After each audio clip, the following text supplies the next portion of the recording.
Hello everybody, my name is Kylan3639. Welcome back to another video. Today in this one it's another card analysis video, and in this one we're covering Forbidden Droplet and why it's worth over $120 right now. This card came out in Rise of the Duelist in June or July of last year, I forget which one. It was sitting around $80 going up into the new year, and then now is spiking up in price. And in this card analysis video, we're going to cover why that is a case. And then, like in every card analysis video, I'm going to go over the effects, the advantages and disadvantages, and then have the discussion why the card is worth so much at the end. So without further ado, let's get straight into the video. Before we get into the effects for Forbidden Droplet, we're actually going to go cover on tcgplayer.com just to see how much it currently is right now. So let me, that's not how you spell Forbidden Droplet. Where the fuck is Forbidden Droplet at? There it is. So there's only one printing of the card, and as you can see, it's $115 right now. Its normal market price is about $115.79, and the listed medium is going to $130. There's currently 17 pricings on this. Cheapest you can get it for is $115. Ignore this one because this one's in Japanese. $115 the cheapest you can get it for, then it spikes up to $120. And then the most expensive you can get it for is nearly $150. So yeah, this card is very, very expensive, but without further ado, let's get into why it's so expensive. Covering the effect of Forbidden Droplet first, it's a quick effect spell card, and the effects go as follow. Send any number of other cards from your hand and or field to the graveyard. Choose that many effect monsters your opponent controls, and until the end of this turn, their attacks are halved and also their effects are negated. In response to this card's activation, your opponent cannot activate cards or effects of cards with the same original type, such as monster spells or traps, as the card you sent to the graveyard for this effect, and you can only activate one Forbidden Droplet per turn. So basically what it means is, for its bottom effect, is if you send a monster, they cannot respond to Forbidden Droplet with monster effects. So it basically makes it kind of a spell speed 4 for whatever card type you send. So pretty amazing. Now let's get into the advantages. Forbidden Droplet's advantages. I've identified 4 of them in this case. So number 1 is you can choose multiple monsters. So you basically can send any number of cards and then you get to choose that many monsters. It doesn't just negate one monster. You can choose multiple monsters, which is very, very good with one spell card. Number 2, it negates the effects of those chosen monsters, which is very good, especially in the format we're in now.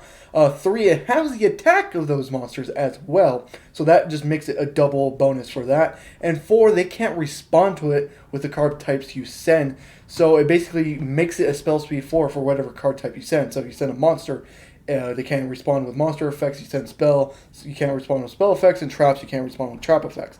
So yeah, pretty fucking brilliant advantages. So yeah, now let's get into the disadvantages. Forbidden Droplet's disadvantages, and I have to put that in quotation marks because they're really not disadvantages. 1, it does not have the defense of the monster, only has the attack, so they still maintain their defense. So meaning if, like, let's say Herald of Ultimus, if they negate Herald of Ultimus, it still has that 3k beat stick to it, which doesn't really matter because, again, you're most likely using Droplet not to have the attack, but to negate the effects. So, yeah, so the defense really doesn't matter in that case. And number 2, it's a hard once per turn, which makes sense because it's a hard once per turn. If this thing wasn't, dear God, this card would be broken. But, yeah. So there's really the disadvantages. You can also say it has to send cards for cost, but that kind of plays into its effect with the response and bullshit. So I didn't want to put that in advantage or disadvantages because that was like kind of just really just in the middle of everything. Technically, it could be a disadvantages, but it's also an advantage because depending on what you send, they can't respond to Droplet. So, yeah, so that's the disadvantages. Now let's get into the discussion. So, is Forbidden Droplet actually worth buying at the current cost it's at now?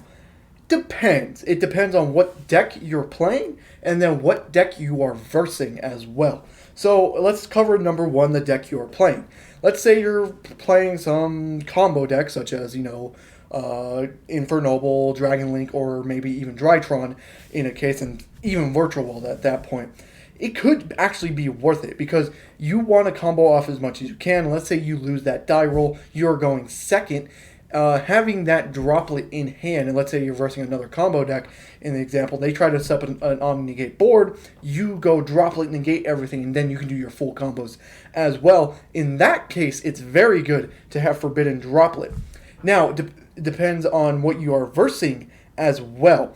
Or my bad, let's cover it with the deck you're still playing. Let's say you're more of a control-oriented deck, such as Outrage, Invoke Dogmatica, Invoke Shaddoll, or Subterrors. Let's say you're one of those decks.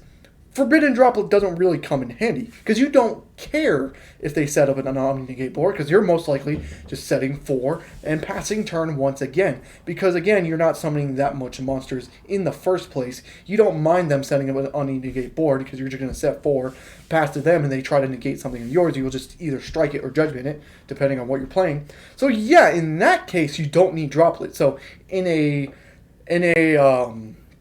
combo-oriented deck, Droplet might be nice to have. In a control-oriented deck, that's also a thing you don't really need Droplet either. Now let's go to the deck you are versing. Let's say you're a combo deck and you're versing another combo deck. Having that Droplet against another combo deck is still very good, because again, they're going to try to set up that Omni-Negate board. You're going to try, and then Droplet can just completely get through that, and combos usually don't have trap cards to stop, so you can just send a monster and a spell, all of a sudden their whole board is just completely taken down, and you're fine by that. But let's say you're a combo deck versing a control deck, such as Outrage and Invoke Dogmatica. Well, you really don't need Droplet, because the control-oriented players aren't really going to set up Omni-Negate boards. They're more a back row. So having a Forbidden Droplet to get monster effects doesn't really matter when they're having a set 5 and passing turn back to you. In that case, you really want to have like something like Hey Trunade or Harpy's Feather Duster or something like that to remove back row instead. So in that case, Droplet really doesn't matter, and you want to probably side out of that. And let's say you're a control deck versus a combo deck. It's also one of those things you're probably not wanting Droplet either, even though you are versing a combo deck. Having Droplet does nothing, because again, you're only going to set up like one monster on field and set 4 pass. So in that, just right now, the only play I can see Droplet in is a combo deck versus another combo deck. That's the only like scenario I can see Droplet actually see why it's so much, because a combo versus combo, having that Droplet is really going to matter. But if you're either controlling a control deck or versing a control deck, then it doesn't really matter if you have Droplet. This is like a thing you would probably want to side out for, going to something like Harpy's Feather Duster, Hey Trunade, something like that, to stop your the control-oriented style. So yeah, it being priced right now, if it's a combo versus combo, I would say it's probably worth it. But right now, just any other situation, it's probably not worth it right now. In conclusion, Forbidden Droplet is a very good card, but the price is very expensive, and at the price it's at now, which is again like $120 to $130, it's not really that worth it. If you're, again, it's only good for one style of matchup, and that's combo versus combo. Anything else, like a control versus combo, control versus control, Droplet does not really matter in that case. I would still like Droplet. Like, I can see why it's so much, because again, we have like half the meta is like combo, half the meta is control, but we're slowly moving into the control decks, and most likely with Virtual Worlds and Drytrons getting hit in the next ban list because they have broken cards right now.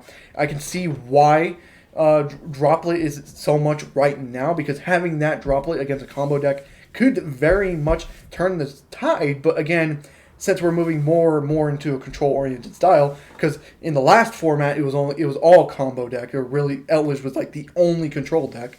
Now we're in this format where half the decks are control and half the decks are combos, and now we're slowly moving where we're going to slowly eventually getting to the decks where everything's kind of control from there. So yeah, I hope you guys did enjoy the video. If you did, leave a like and subscribe for more. My conclusion is it's like the price is just a little too much right now. If you're like using Drytron or something, it might be nice just to pick up Droplet. But like if you're just a control, then it doesn't matter. So yeah, I hope you guys did enjoy the video. If you did, leave a like and subscribe for more, and I'll see you guys in the next one. Goodbye.